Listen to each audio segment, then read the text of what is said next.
संभल में होली जुमे की नमाज के बाद भारी तनाव की बात कही जा रही थी। और आपको ये भी बता दें कि सीएम के बयान ने न सिर्फ सियासत गरमा दी है बल्कि संभल को लेकर भी अलर्ट मोड पर तमाम चीजें हैं। संभल के डीएम ने कहा यह कि होली रमजान को देखते हुए संभल में 3 लेयर की सुरक्षा तैयार की गई है। होली के जुलूस बॉक्स फॉर्मेट में निकाले जाएंगे।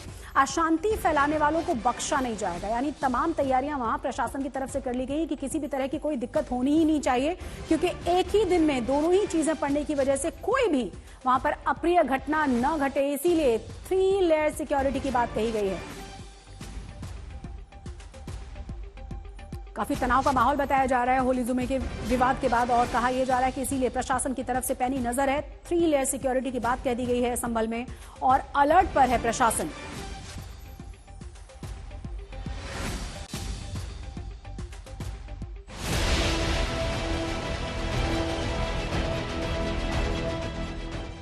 मंदिर मस्जिद विवादों पर सुलगता रहा यूपी का संभल इस बार होली जुमे पर उबल पड़ा। कहां तो प्रशासन होली जुमे पर शांति बैठक कर रहा था, सभी समुदायों से त्योहारों पर भाईचारे की अपील कर रहा था, गंगा जमुनी संस्कृति की दुहाई दे रहा था। लेकिन बैठक में संभल के सीईओ अनुज चौधरी ने जिस अंदाज में अपनी बातें रखी, इससे समझ ही नहीं आया कि वो समझा रहे थे या धमका रहे थे। तो मेरा स्पष्ट संदेश ये है, जिस भाई को होली खेलनी हो उस दिन वो बाहर निकले, और जिसमें कैपेसिटी हो रंग खेलने की, जिसका बड़ा मन हो वो बाहर निकले, नहीं तो अनावश्यक कोई भी आदमी बाहर ना निकले, अपने बच्चों के साथ रहे, अपने घर में नमाज पढ़े। फिर क्या था, सीईओ के बयान पर विवाद होना था, हुआ। विपक्ष ने अनुज चौधरी की भाषा को सीएम की भाषा बताते हुए घेर लिया। समाजवादी पार्टी ने तो सरकार बदलने पर जेल भेजने तक की धमकी दे डाली। देखिए, अनूप चौधरी ने तो दंगा ही कराया था। अनूप चौधरी कह रहे थे गोली चलाओ गोली चलाओ, देखा सबने कि नहीं देखा? सबने देखा है। वही सीईओ थे जो हुआ था, तो वो उनसे क्या उम्मीद करोगे? कोई ठीक बात करेंगे? जब कभी व्यवस्था बदलेगी तो ऐसे लोग तो जेलों में रहेंगे। अनुज चौधरी की दलील है कि 14 तारीख दिन शुक्रवार को होली है, इस वजह से जुमे की नमाज का समय बदला गया है।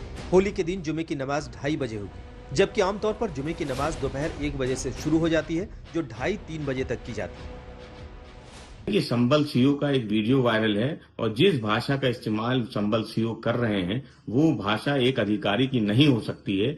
कहीं न कहीं वो भारतीय जनता पार्टी के कार्यकर्ता के रूप में काम कर रहे हैं। उत्तर प्रदेश के सदन में जिस तरह से असंसदीय भाषा का इस्तेमाल हो रहा है, उसका असर कहीं न कहीं अधिकारियों पे भी पड़ रहा है।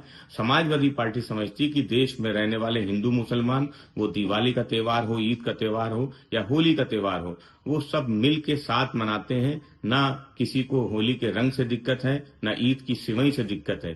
प्रशासन की ये जवाबदारी है, जिम्मेदारी है कि किसी भी स्थिति में सांप्रदायिक तनाव न हो, किसी भी स्थिति में कानून व्यवस्था न बिगड़े, और इसके लिए प्रशासन हर संभव प्रकार के कदम उठाता है।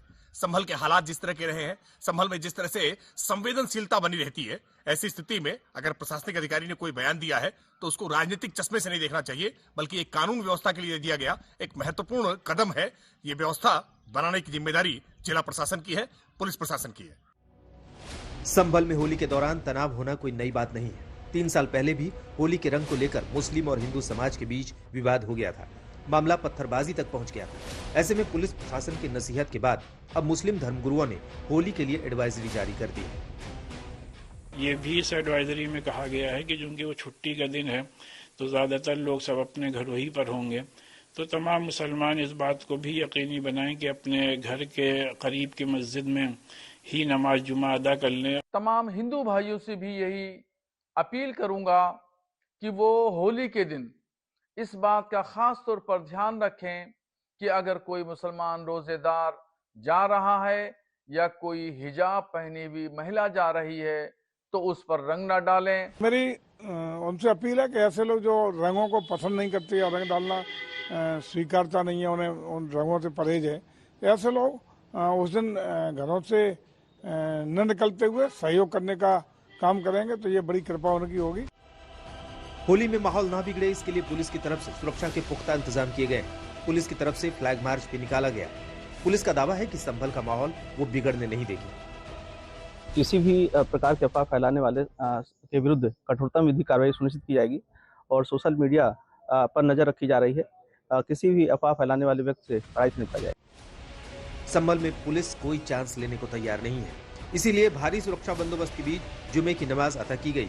पुलिस का दावा यह है कि संभल के अमन चैन में खलल डालने की इजाजत किसी को नहीं दी जाएगी। अभिनव माथुर, संभल, आज तक। तो संभल के बारे में ज्यादा जानकारी के साथ हमारे संवाददाता अभिनव जुड़ गए हैं। अभिनव, किस तरह की तैयारी है और क्या खास प्रशासन की तरफ से कहा गया है? देखिए, बिल्कुल जाहिर तौर पर जिस तरीके से अब रमजान का महीना है और शुक्रवार का दिन होगा जबकि होली का त्योहार होगा, इसको लेकर के जो संभल पुलिस और प्रशासन की तरफ से जो सिक्योरिटी अरेंजमेंट्स हैं वो कहीं ना कहीं कर लिए गए हैं। रैपिड एक्शन फोर्स के साथ ही जो आरआरएफ और पीएसी के जवान हैं वो इस पूरे होली के त्योहार के दौरान जो है संभल में तैनात रहेंगे। और जिस तरीके से अगर बात की जाए तो फिलहाल संभल में अभी तक जहां एक तरफ पुलिस की तरफ से जो सिक्योरिटी अरेंजमेंट जो किए गए थे, लेकिन अब संभल की सुरक्षा को लेकर के प्रशासनिक स्तर पर भी बड़े जो तैयारी है वो की गई है। संभल को जो है 3 जोन यानी जो 6 जोन और 29 सेक्टर में जो फिलहाल जो डिवाइड कर दिया गया है, जिसमें संभल जो शहर है वो मुख्य तौर पर अलग अलग सेक्टर मजिस्ट्रेट की निगरानी में रहेगा। डीएम और बहुत बहुत शुक्रिया इस तमाम जानकारी के लिए आपका।